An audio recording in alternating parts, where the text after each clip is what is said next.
Okay, let me change the view.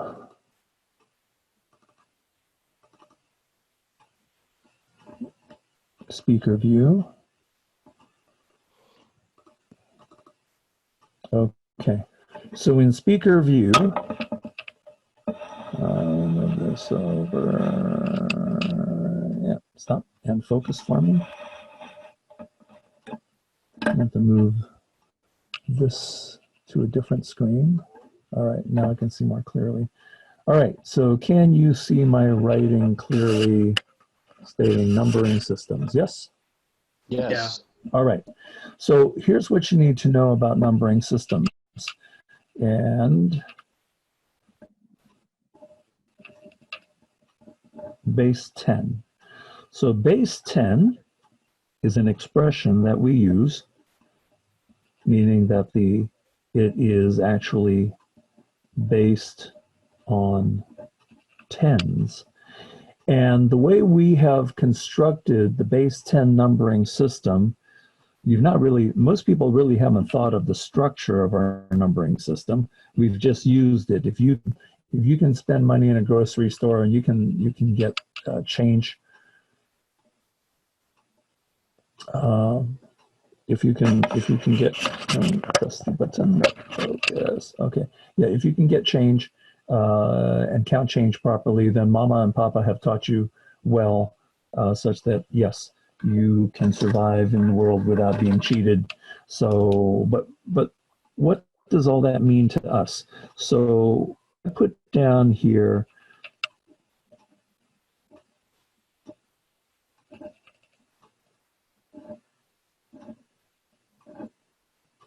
that's not a good example. I'm going to change this, make this a 6, and make this a 7. Okay. So 170, comma 860. Does that have some significance to each of you? Yes. Do you have a sense as to that there's a sense of meaning to this, okay? And what gives it meaning is that I have a dollar symbol and I have a comma and I have a decimal here, and you say, oh, wow, wouldn't I like to, how many of us would love to have that as our annual salary for the year 2020? Let's sign up for that right now. But what we don't think about is how this numbering system is constructed, and that how all numbering systems are constructed similarly to this.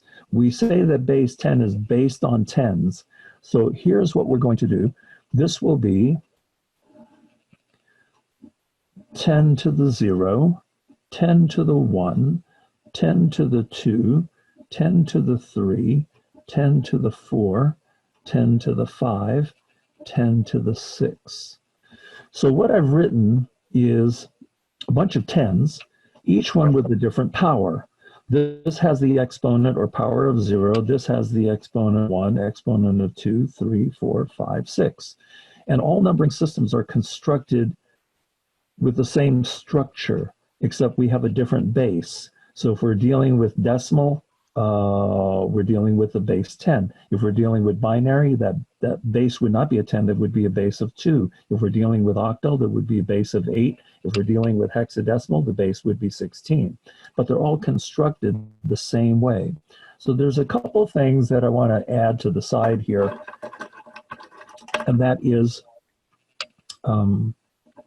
any base to the power of 0 equals a value we call 1.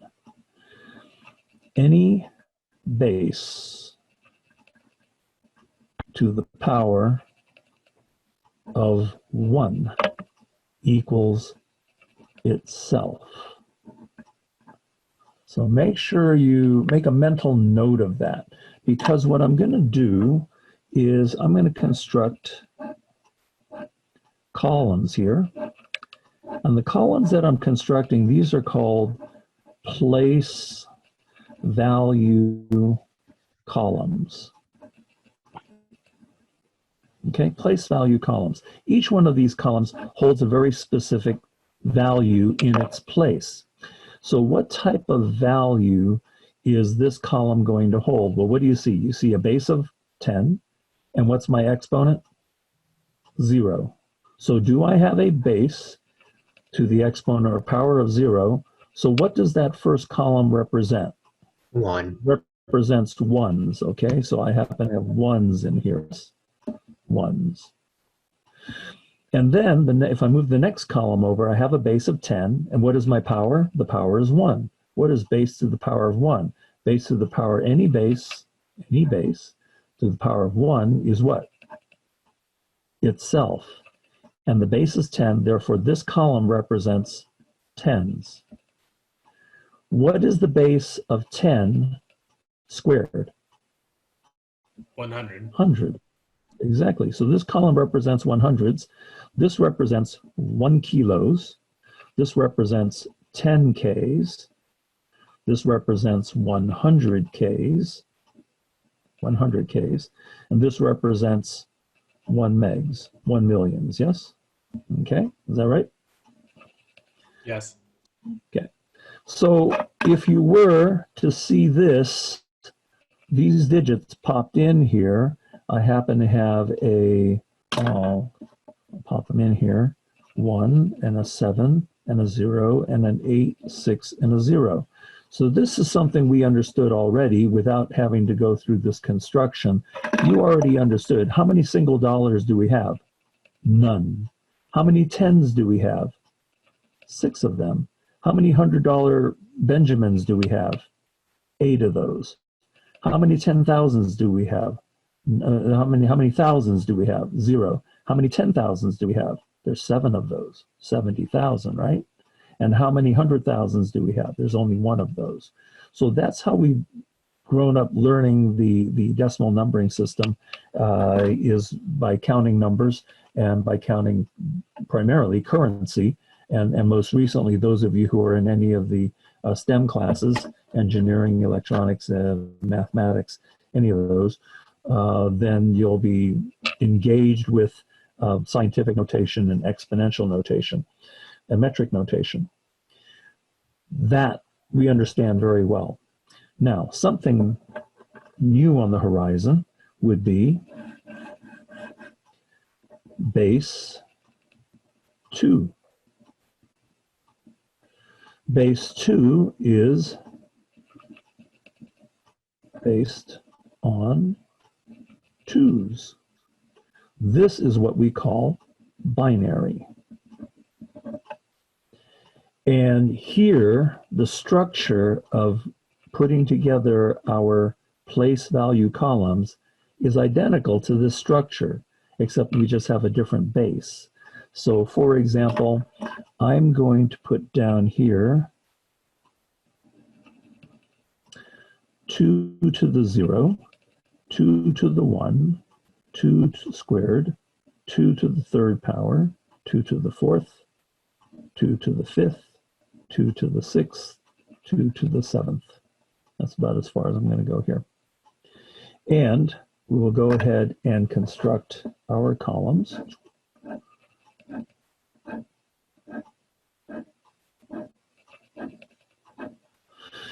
And if I take a look at the very first one, I have 2 to the 0 power. What is my base in this expression? The base in this expression is a 2, yes? What is my exponent here? 0. 0. So what did I write down here? Any base to the power of 0 is going to be equal to what? 1. Ones. So this column represents ones. Just like that column represents ones. What do I have in the next column? Next column, I have a base of 2 with a power of 1. Do I have a base to the power of 1? What is that equal to? 2. Itself. In this case, itself happens to be 2. So this represents 2s. Then this one, you double the 2. 2 doubled would be 2 squared, which would be 4s, right? And you double that, you get what? 8s, and then you get 16s, and you get 32s, and you get 64s, and you get 128s. And if we extended further, we would be able to get 256. It just goes on. So your binary structure is based on the same structure of this numbering system, only we're playing with a different base. How are we, if I were to give you a value in binary, so let me give you a value in binary. Suppose I give you a value in binary that looks like this. 1,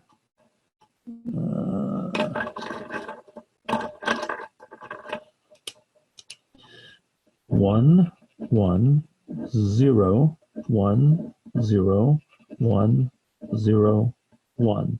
And I'll put a little b here to designate that this is binary.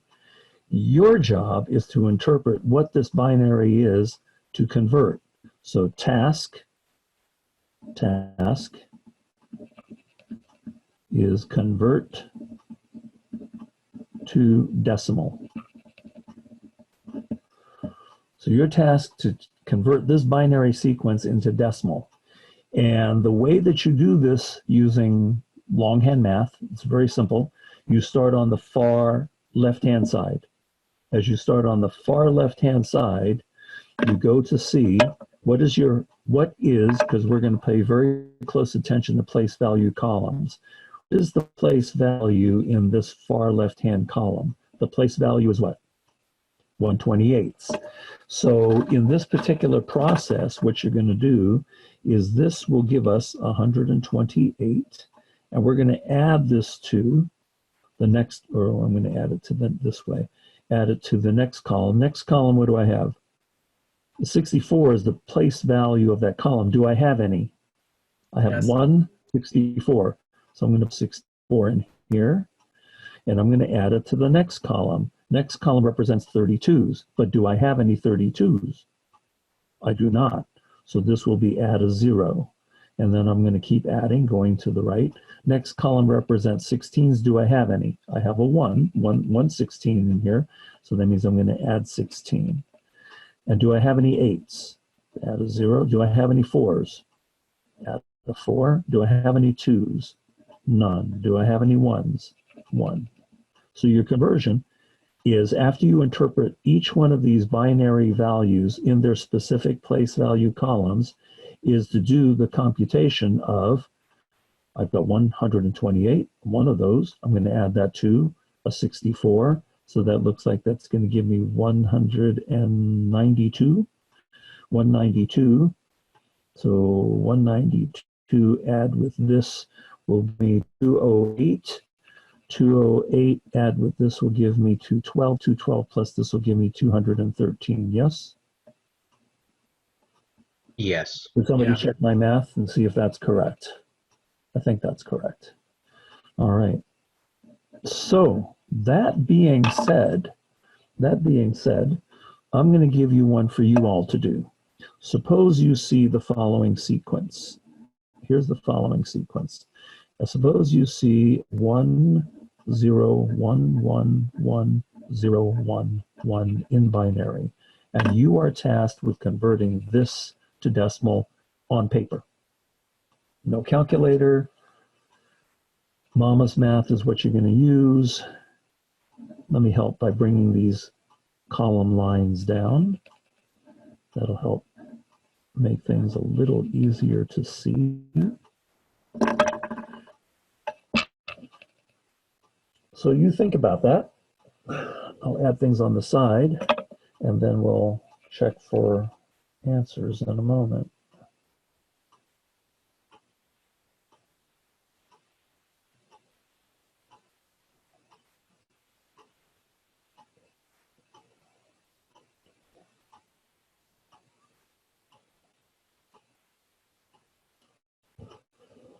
Okay, I've got a number. All right, so that being said, I'm going to be calling out for digits. Jeremy, what is the first digit of your converted value? First digit would be 128. No, I'm not asking you to do the math. I'm looking for the answer in decimal. What is the first I didn't digit even of your finish answer? Yeah, I didn't even finish it yet. Oh, you didn't finish? It's okay. It's okay. I was just looking to see who may have finished, who can give me the first digit. Matthias, did you finish this process? Matthias, did you finish this? And do you have the first digit of the decimal answer? I'm looking for a yes or no. You may have stepped away. Sorry, I thought I was on, I forgot I was on mute. No, I haven't yet. Okay, hang tight. Carlos, unmute your microphone. And have you finished the calculation, and do you have the first digit of the decimal answer? Yes, 183. Carlos, you're not following directions. What did I ask Carlos for? The first digit of the decimal answer is a 1. Oh, it's a 1, sorry.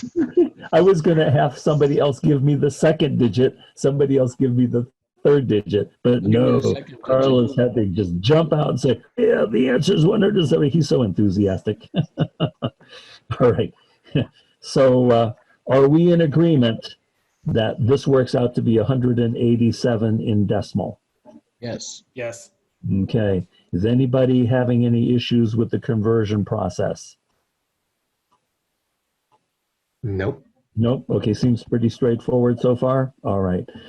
So far, base 10 and base 2 are fairly easy. All right, the next one that I'm going to discuss with you all is something called octal. Octal, like an octopus. Guess what? This is based on 8s, because that's how many tentacles there are on an octopus, yes? So based on 8, we're going to construct our place value columns the same way. You're going to start off with an 8 to the 0. You're going to then continue 8 to the 1, then 8 to the 2, then 8 to the 3, then 8 to the 4, maybe 8 to the 5. Let's see what happens. Okay. Then we're going to find out what each of those columns are worth.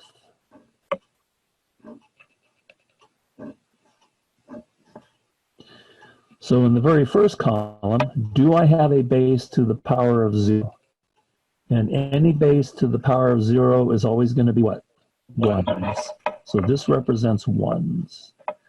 The second column, I have a base to the power of 1. So like I wrote up here, any base to the power of 1 is? Self. And since this is an 8, then this represents a column of 8s. Then this represents 8 squared, which is 64. And then times 8 again. 256. 256. And then 8 to the 4th power. 1024. And then we have 1024. And then 9,000 something. yeah, 9,000 something, yeah. Okay.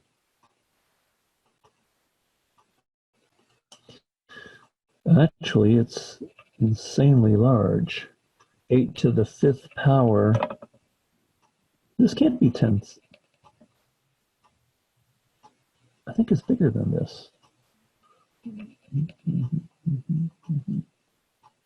Yeah, this is not 1024, my friends. It's 4096. Thought it had to be bigger.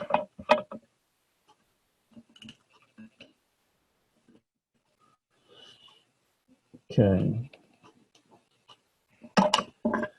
Yeah, this is 4096.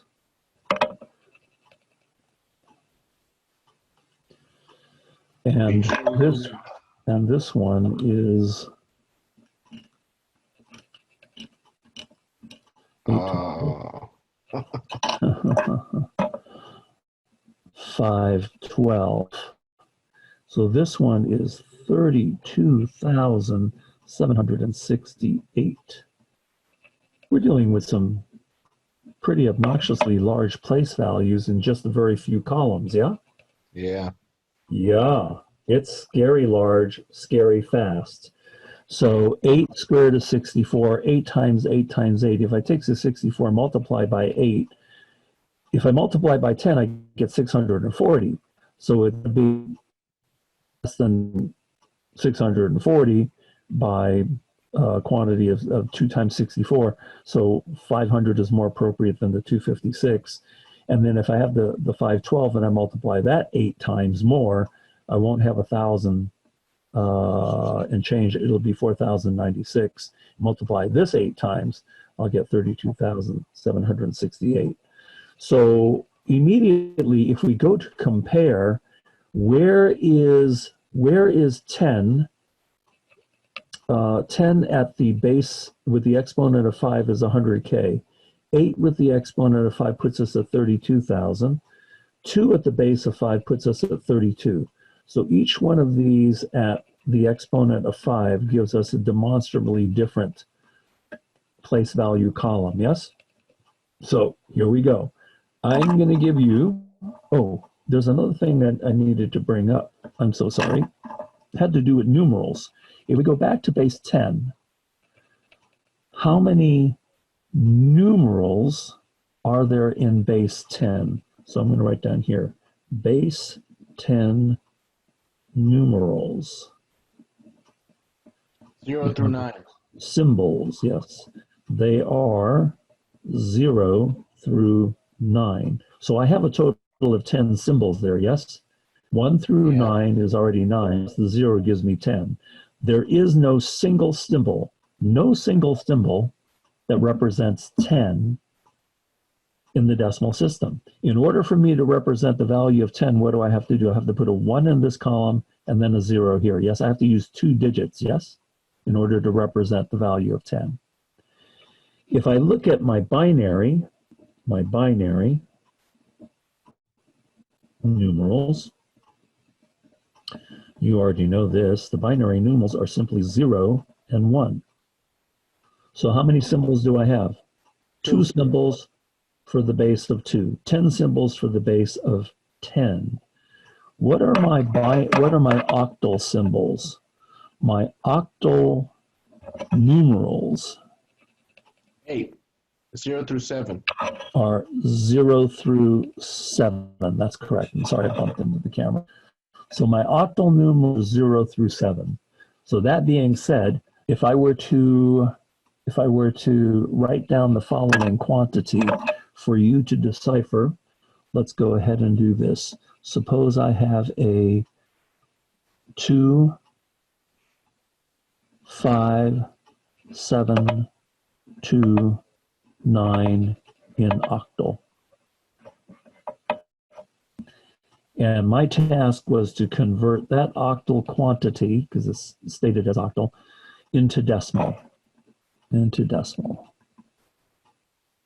Question mark. What would that be? So we would start, as we have with these other numbering systems, on the largest, place value column. And the largest place value column is going to be this column right here. The column place value happens to be 4,096. Do I have any 4,096s in there? I happen to have 2 of them indicated in there, yes? So 4,096 times 2. This will generate the following value. This will generate 8,192, yes? All right, I'm going to call out names for generating the rest of these. So I am looking for, me, can you give us what 5 in this column of 512 represents? 2,560. 2,560 would be correct. That's what would be represented by this column. The next column would be generated by Carlos. Carlos, we happen to have 7 64s in here. So what does that column represent in decimal?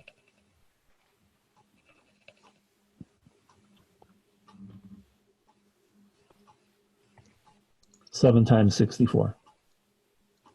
Sorry, I'm 71064. Yeah, 7 times 64. So I'm looking for what that value represents in decimal. I'm sorry, I can't barely see your numbers on my screen. It's a little bit blurry. It's my my computer's problem. I'm sorry. Okay, well, with a calculator, multiply 7 times 64 separately. 448. 448 is what we would have here. 448. And then this next one, we have how many eights? There's 2 eights, so that gives us, add a 16 in here. How many ones do we have? We're going to add 9. So in decimal, we're going to add these quantities together. So this plus this plus this plus 25. Okay, now, without shouting out the entire answer in decimal, so enthusiastically as our classmate did, I'm looking for a tally of these guys. So the very first digit of my tally question goes to Edwin. What's my first digit of this sum?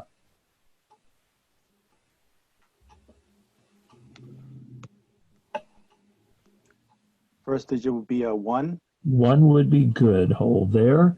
And I'm now looking for a second digit. Gerardo, do you have the second digit? No. Now we're just summing these numbers here. 8,192, 2,560, 448, 16 plus 9. Chan Yang, do you have the next digit?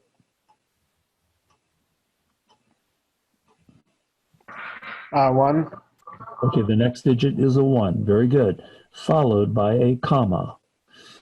And now I'm looking for the next digit in sequence. Jeremy, do you have the next digit? 2. 2 is correct. Excellent. And now I'm looking for the next digit. Girma, do you have the next digit? 2. 2 is correct. And Carlos, back to you. Do you have our final digit? Sorry, I done. Okay. Edwin, do you have our final digit? That would be a 5. That would be a 5. Done. And put a D here to designate decimal. Okay. So that is your octal numbering system. So if I were to give you a worksheet and I had some numbers on here, could you work out the math in a similar fashion to be able to make those conversions? Okay. Okay. Now, we have one more numbering system to cover, and the next numbering system is called hexadecimal. So let's go ahead and do this.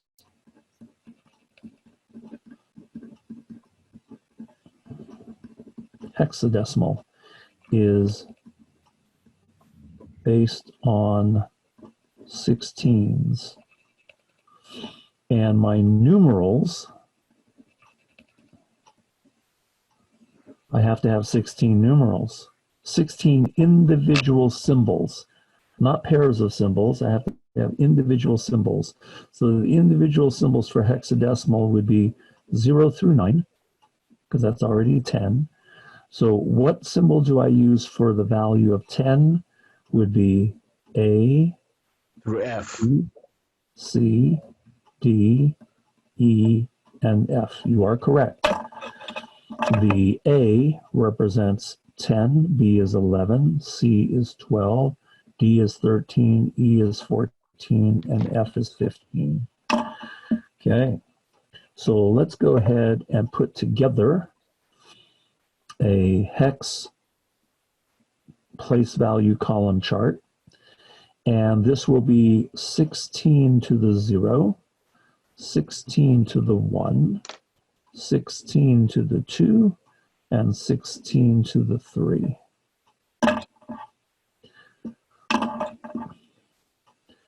And now let's see what each one of these dispersed to become. A base to the power of 0 represents what? 1. A base to the power of 1 represents what?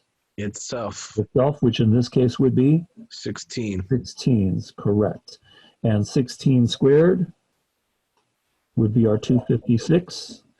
And 16 to the 3rd power, there would be your 4096. Everybody okay with the place value columns?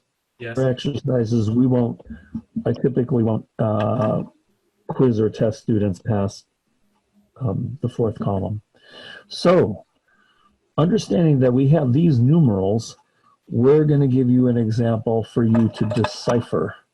And to decipher, we're going to have you do this particular sequence. So let's have you decipher C, A, D, F. And this is all in hex.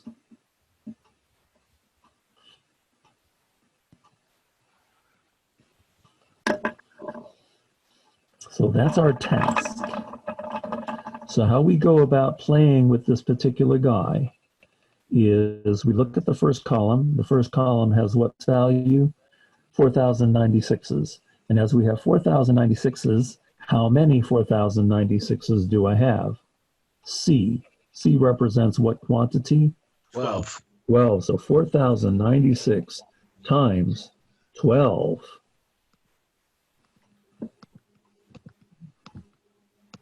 Big number.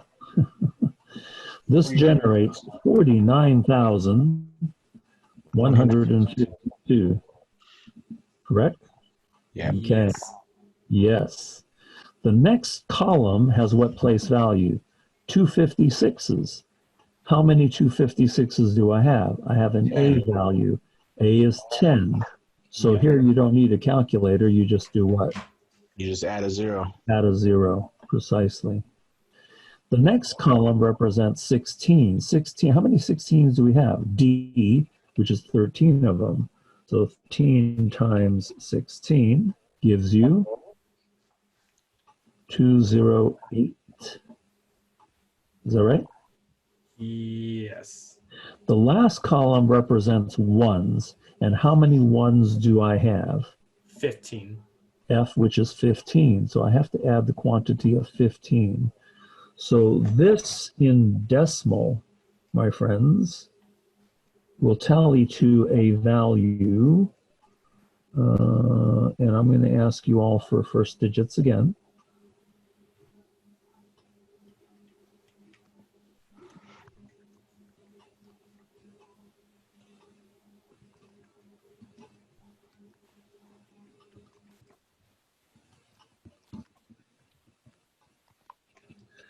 Okay, so Chan Yang, what is the first digit of my answer? 5. 5 would be correct. Very good. Now the next digit, Dimitri, what is the next digit of my answer? Oh, I'm way behind, so not even there yet. Okay. When the video recording of this becomes available, you do want to practice this through so that you feel comfortable with making these conversions. Okay. Gerardo, do you happen to have the next digit after the 5?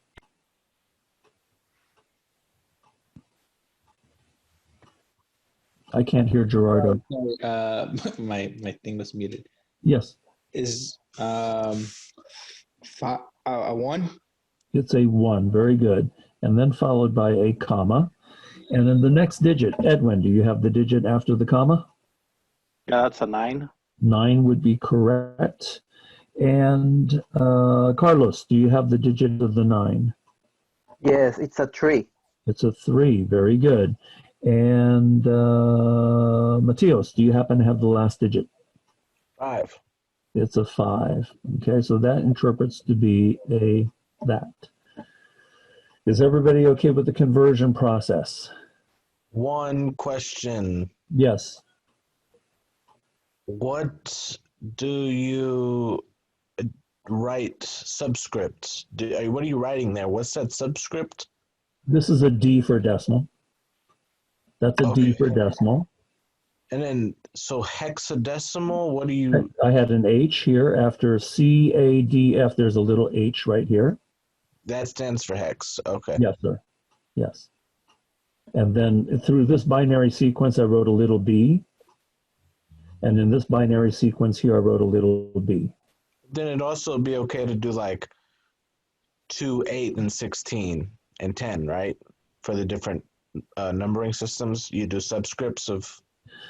Here, I'll tell you what, whatever you choose to use as a subscript, whatever is easy for you, put it in a box so we don't identify it as a value. Because you put a 2 there, some people might write a 2 after this 5 and all of a sudden think, oh, what's that 2 doing there? So it's easier if you, whatever you choose, if you think having 2s, 8s, 16s, or 10s are better for you, just put it in a square like so, and that we won't confuse your numbers with any number associated with the answer. Would that be a reasonable solution for everybody? It would be for me. Okay, cool. And I think that makes it very clear what it is that we have. I got one more box to generate right here. That box right there for that quantity being a hex quantity. And in this quantity, I wrote O or OCT, whatever works for you, just so that we know that it is not a decimal quantity. Okay? Okay, all right. This is all that I have time for numbering systems, but I do want to do something else with you very quickly for just a couple of minutes, and that has to do with our logic function. And our logic function, I'll at least go through a couple of these because the book will jump into many more.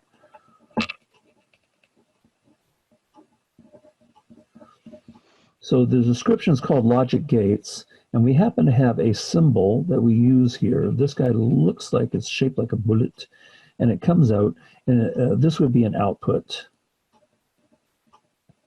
It'd be an AND output. This would be an AND gate. Yeah, so we would have inputs on this side. Inputs. And so we'll have an A input, let's have a B input, let's have a Y as an output.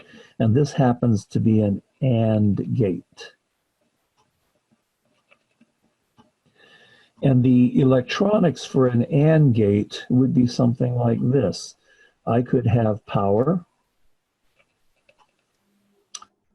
plus V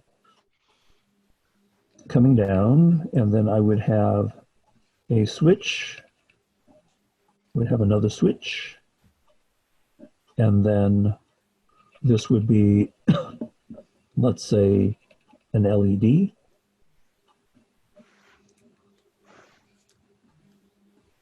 And then ground. So that would be an example of the electronic example of that, what I'm proposing the AND gate to be.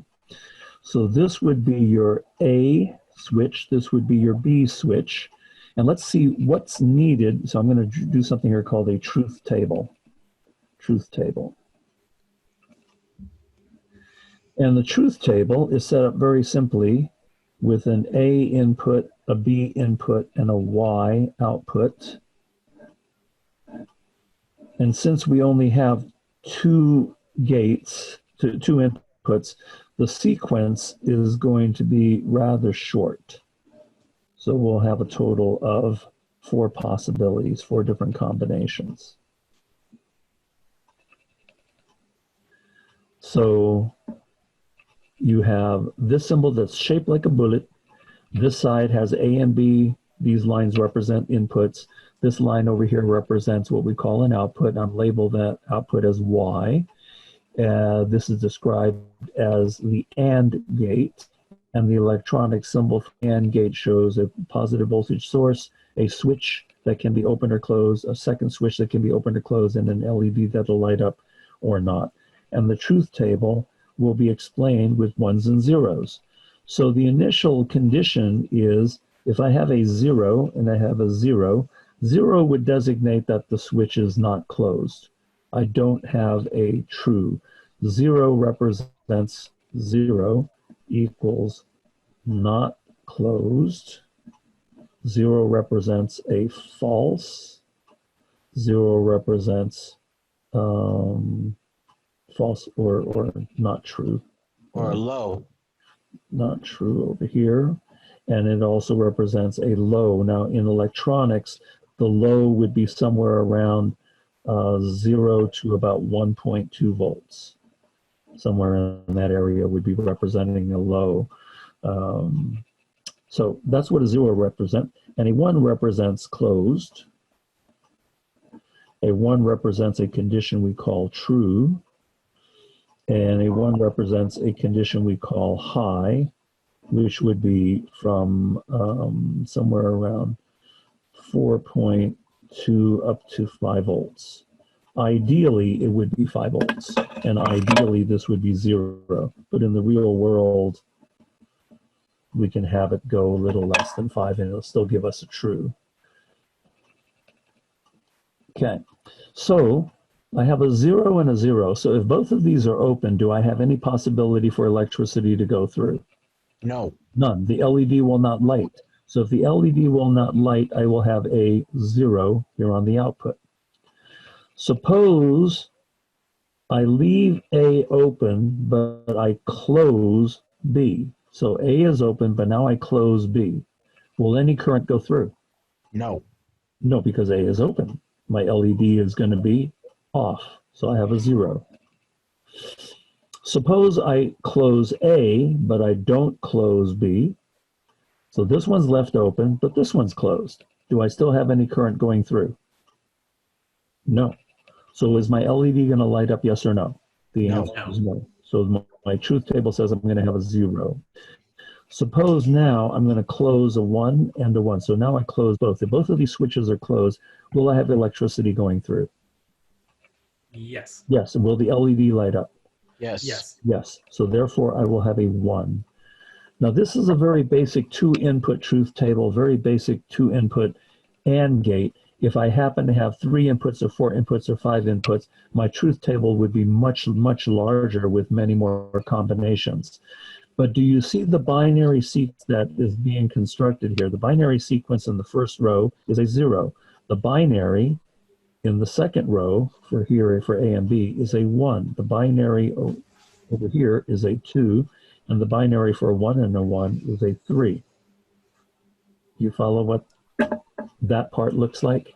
If Yes. we relate it to our previous place value columns, this represents 1s and this represents 2. So I have 1, 1, 1, 2. I have a 2 and a 1, which gives me 3. So the sequencing is always set up in an ascending binary order. The next thing is going to be this guy. It's kind of shaped like a shield, like so. Y, and here, this is my A, this is my B. This particular guy is called an OR gate. And a gate would be set up this way. You have plus V, come here, have a switch, come here, you have a switch. So you have an A switch, you have a B switch. They will make contact over this side. And then over here, I will have my LED to ground. And so the truth table for this guy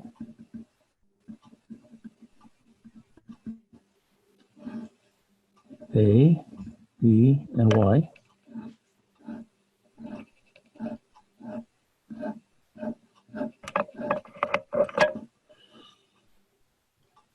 I will construct my binary sequence the same way. This is going to be a 0, 1, 2, 3. How do I write zeros in binary? 0, 0. How do I write a 1 in binary? 0, 1. 1. How do I write a 2 in binary? 1, 0. 1, 0. How do I write a 3 in binary? A 1 and a 1. So this sequencing is always ascending in binary. Next, what's going to happen on the output? If both of these are open, do I have any electricity lighting up my LED? No. None. Zip. If I flip switch B, if B closes, but A is open, will I have electricity going to my LED? Yes. Yes, so I will have a 1 here. Suppose I leave A open, suppose I close A and leave B open. If B is open, no electricity goes through B, but if A is closed, will electricity light up the LED? Yes. Yes. How about if both are closed? Yes. It will still be a yes. So the truth table for the OR gate is presented here. The symbol for the OR gate is presented here. And yes, there's actually contact here and contact here, like so. So anyway, with that, our time is up for this particular meeting. You have your tasks to do with respect to getting the rest of the software up and running. We hope to see some suggestive comments from Gerardo by tomorrow. That might help some of you along, but 2 people have been able to get their board successfully running with Windows 10 and 1 person with Windows 7. So you all should be continuing that. Those of you who have successfully completed Lab 1 and will have uploaded the video demonstrating your LEDs and switches, then go ahead and proceed into Lab 2. And I will have some worksheets for all of you concerning logic gates, at least the A and the and then also the numbering system that we had discussed earlier. Any questions until we communicate again once another before next week? Yes. So, we talked earlier about Xilinx, but we didn't really talk about active HDL and the error message the rest of us were getting on step 22. Yes, I did. I addressed that. Step 22 is an impediment for you to be able to do the synthesis, and the synthesis will not work unless you have your License pack, file installed. your ISIS pack activated. So you have to have it downloaded, installed, and then activated, because if it isn't activated, the synthesis step will not work. So Okay. you're going to have to reread the steps again in synthesis for unpacking it. And for unpacking it, there were 2 solutions. One solution was to use the ISE pack for Windows 7, and the other one, if you have virtualization, then continue with that pack. So both packs work and will allow you to finish. So yes, we did address that, but I don't mind reiterating, okay? One more question, sir. Quickly, because I have another class at 7:30. Sure thing. Are you assigning additional homework this week, or are we going to Yes. try to catch Yes. up? Yes. Okay.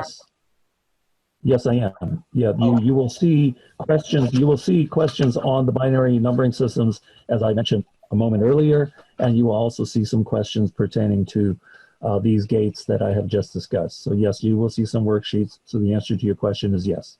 Okay. And any other questions that come up, by all means, just go ahead and buzz me through Canvas, and I'll be happy to answer your question. So right now, before we part company, I need to take a picture of our class. So get your cameras on, because I need to see your smiling faces.